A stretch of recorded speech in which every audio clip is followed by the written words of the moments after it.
कुछ लोग कम सैलरी में भी रिच बन जाते हैं और कुछ लोग लाखों कमाने के बाद भी ब्रोकन रहते हैं। क्यों?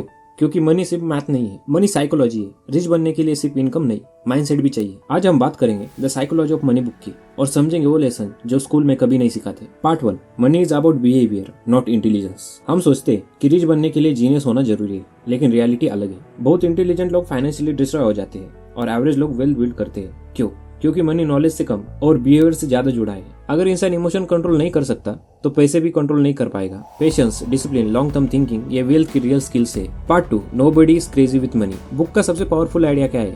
Nobody is crazy. हर इंसान मनी को अपने एक्सपीरियंस से देखता है।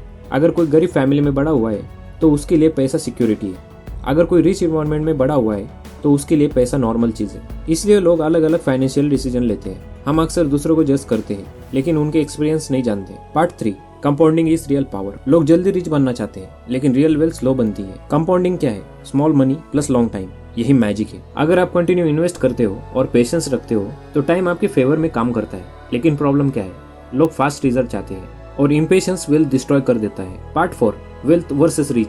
रिच और वेल्थ अलग चीजें हैं। रिच मतलब expensive cars, branded clothes, luxury lifestyle. Wealth मतलब फ्रीडम। बुक कहती है रियल वेल्थ वो मनी है जो लोग देख नहीं सकते। Save money, invest money, assets. कई लोग रिच दिखते हैं लेकिन फाइनेंशियली वीक होते हैं और कई सिंपल लोग साइलेंटली वेल्दी बन रहे होते हैं। Part 5, freedom is the real goal. Most लोग सोचते हैं कि पैसा लग्जरी के लिए चाहिए, लेकिन बुक कहती है मनी का बिगेस्ट वैल्यू है कंट्रोल ओवर टाइम।